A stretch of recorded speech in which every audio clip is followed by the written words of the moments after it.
Okay, so here we are in Puerto Rico, and of course I lied. Yeah, I always do.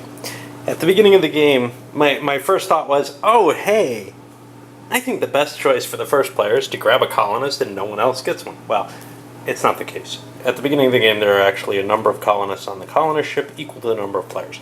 So yeah, you can get twice as many, but that may or may not be the best option. So I have to decide what I'm going to do with the first player up here. Also missed one other thing. Everybody starts out with some stuff. In this case, some money based on the number of players, 4 doubloons each, and a starting plantation. And again, this is based on the players. It's actually specific. So the first 3 players in the 5-player game can get an indigo. The last 2 get corn. What that all means, hard to tell. But there are no people to begin with.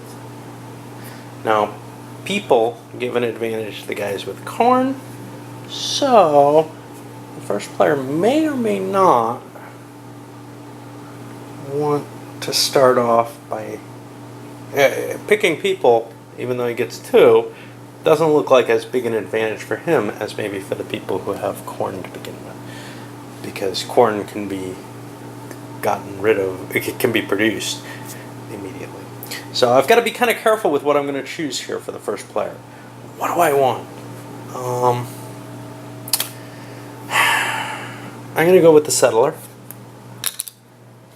And I am going to take a quarry. Because a quarry will give me something, even with only one person. That gives the second person, what does he want? He wants sugar. Sugar's a high-producing substance with a fairly cheap choice. Third player is going to follow suit. He says, I like that option. What's the fourth player going to do? He's got corn. Tobacco is the top-rated of the options out there, money-wise. Or he can take indigo. He's going to go for a tobacco. He's already got a corn. And the last player sees a lot of indigo out there. He'll take a tobacco as well. So I've skimmed around. Now we go to the second player, and I got to figure out what I'm going to do with him. What does he want? Well, he can't really do anything until he can build. And rather than give this guy an advantage for having the quarry early, I think he's going to grab the builder and grab a free. Or does he want to pay a buck? Oh, no, it's not free. He'll pay $1 for a sugar mill.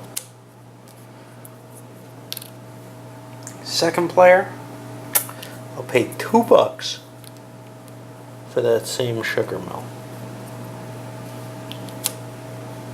Third player, corn and tobacco.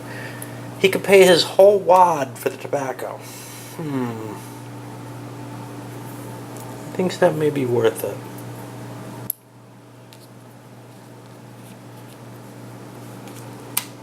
Fifth player says, I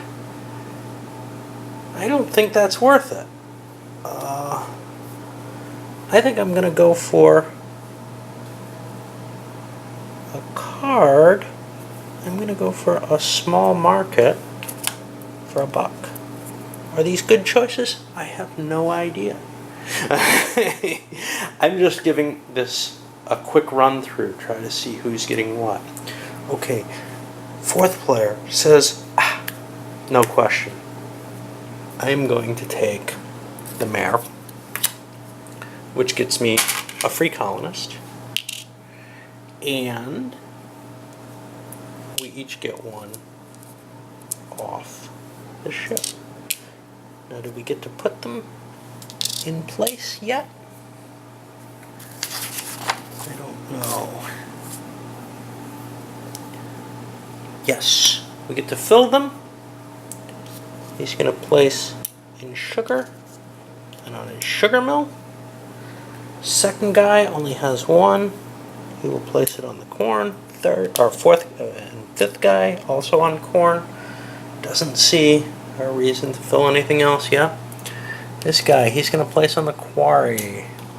wants to get that advantage because he can't produce indigo until he gets the indigo plant, the small indigo plant. Last guy.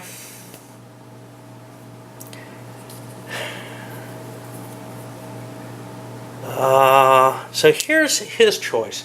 He could put this dude in a building, and then there are less tokens available next time. How many are going to be available? We got 3, 4, 5 buildings. It sounds like he doesn't want to put in a building. He'll put in the sugar thing. It seems you can move these around. And now, like I said, there were 5 buildings open. 3, 4, 5. That way there's no big bonus to another player. Nobody gets screwed, basically, because there'll be 5 dudes on there. So now we go over here to the 4th player, and he's got to make his choice. What does he want? He's one of 2 people who can produce. So he's going to play the craftsman card and grab himself 2 corn. This 1 as a bonus and 1 for this. Actually, that bonus may come after everyone else's production. I'm not sure. I'll have to look that up. This guy produces a corn as well. Anybody else produce? Yeah, he gets a sugar because he has 1 of each. Now, they don't have to worry about storage limits at this point. The only time they have to worry about that is after the shipping phase, which is kind of cool. Okay, and now we go to the final player, and what does he want? And I kind of don't want to have these here because I've got these cards here. He could deliver goods. He could sell goods. That gets him a doubloon, 2 doubloons for a piece of crap. Other people can get the same. Or he could just take a prospector. Or he could deliver. Delivery gets him victory points. This is a hard call. Everything looks valuable. I'm going to go with the need to produce and build up your economic engine rather than grabbing early victory points. I don't think early victory points are a good idea. So how do I get my best economic engine? Well, do I get it by getting 1 doubloon for myself and giving no one else anything? Or do I get it by selling and getting 2 for my corn? And this guy gets 2 for his sugar if he wants. And this guy gets nothing. So he probably will not play. I see no reason for him to.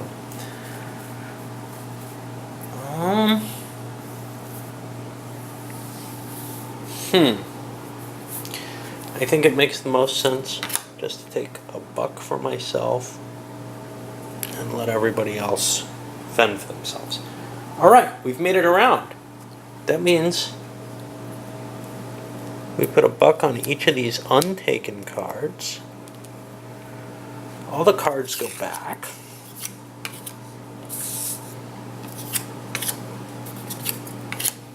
And this shifts. Now obviously I'm not going to play out every decision.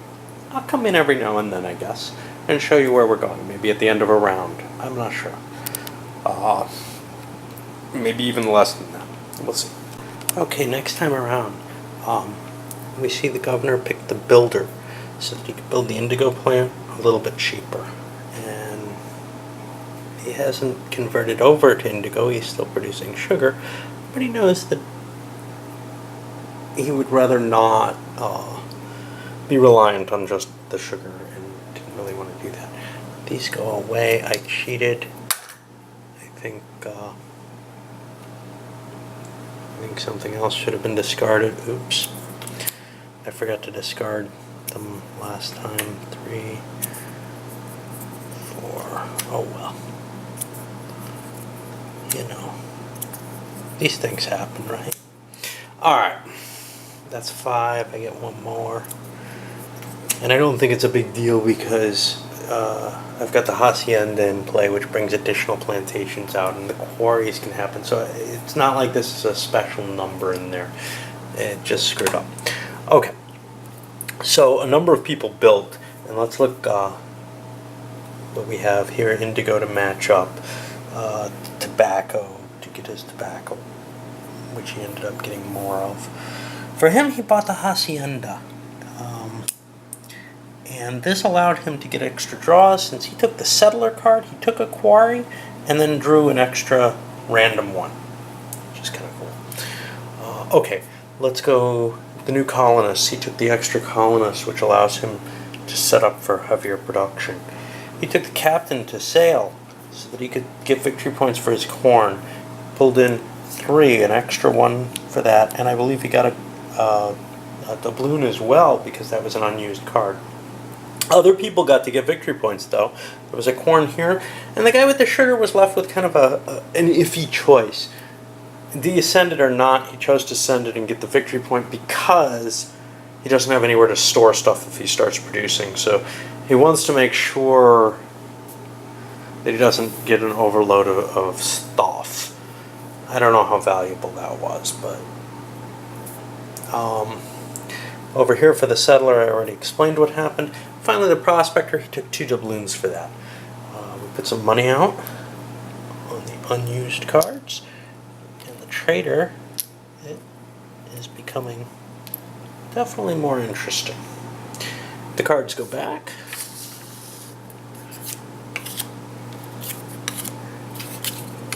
The governor shifts, and there we are. Okay, we swing around the board again, and it's getting kind of hard to remember everything that happened. Started off with the craftsman for production, and a lot of production went out, which engaged him into making the trader, and he pulled in a lot of money because he was able to put tobacco in there, the extra doubloon, and then I don't remember, but that may be it.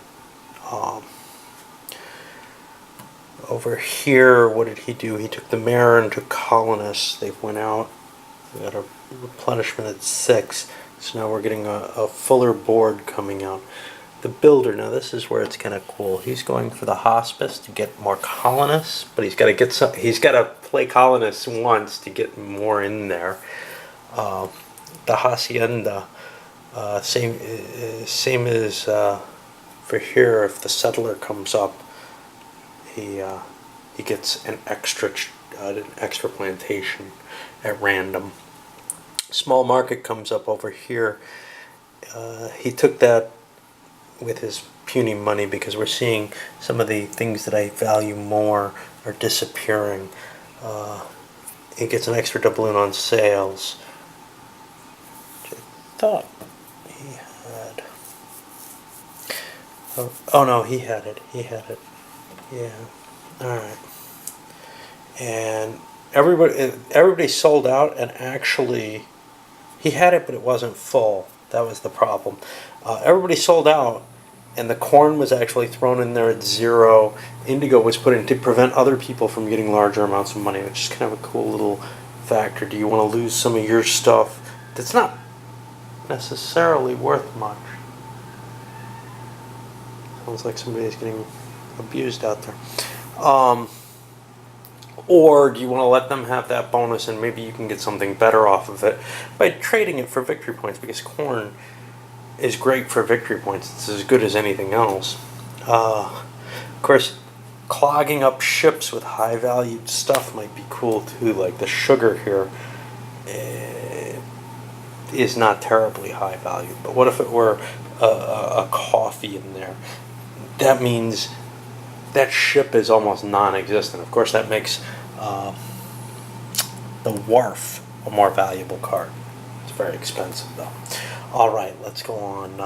After he played colonists, then came out. Oh, we're doing the buildings. Gotcha. And then he took the prospector, and I didn't take the money for it. There was $2 extra on it. Oh no, there was only 1 extra on it, I think. Yeah, I think there was only 1 extra. That was the $2 total going over there. Now we get $1 on each of the new cards, or on each of the settled cards. Interestingly, the settler didn't come up, so we're not seeing anything new showing up there. These come back. I'm sure when this is played, not in a more opposed version, that this comes out, and especially with people who are used to it, it's probably a very, very fast-paced game. I'm guessing Phoenicia is too, to tell you the truth, but just much, much faster than I'm used to a game moving. It's one of the problems I actually have with Heroes. If you take the time, if you're sitting with a bunch of people who know the game and they maybe expect that you know the game as well, even if you do, there's this feeling that, oh, you gotta go, and get this done in a half hour or whatever. That's, for me, kind of problematic, because not just analysis paralysis, but I like to kind of savor a game, as you can tell with my videos. Alright, I'm going to wrap this one and send it up, but we're going to be starting here. I'm not sure how much we're getting unless I go into detail on each thing like I did on the first turn, and I don't want to do that. So I may not do each turn, but instead show the growth as it's developing and maybe reflect on what I think were good and bad moves.